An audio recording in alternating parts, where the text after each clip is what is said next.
Blankong bicameral report na dinadaya nila ang ating pondo.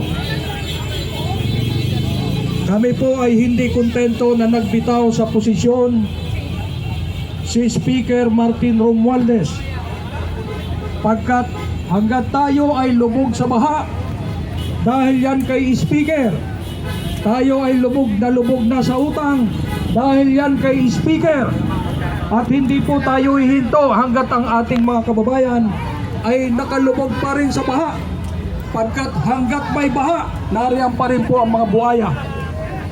Kaya pagpatuloy po natin ang ating pagkikipaglaban, hindi tayo hihinto hanggang dito na lamang, pagkat itutuloy-tuloy natin ito hanggat ang mga korap sa pamahalaan ay nariyan pa sa Malacanang at nariyan sa Kongreso.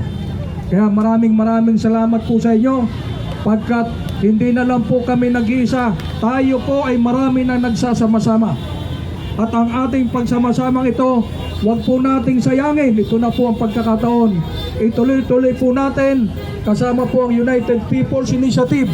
Tayo po ay hindi hihinto para po sa mamamayang Pilipino at sa bansa nating minamahal na bansang Pilipinas. Mabuhay tayo mga Pilipino! Mabuhay ang ating bansang Pilipinas! Maraming salamat po. Maraming salamat po, Sir. At ito po, atin naman pong tatawagin ngayon ang mga parte ng mga youth natin, mga kabataan!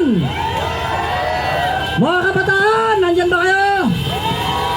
Ayan, ating bibigyan sila ng pagkakataon para makarinig ninyo ang kanilang mga saloobin. Walang iba kundi, ang magsasalita ngayon, walang iba kundi si JM Bermejo ng PDP Laban Youth. PDP Laban Youth. Hindi po ako. PDP Laban Youth. Nasaan na? Okay, para madali. Habang hinihintay natin ang pagdating ni JM Bermejo sa PDP Laban Youth.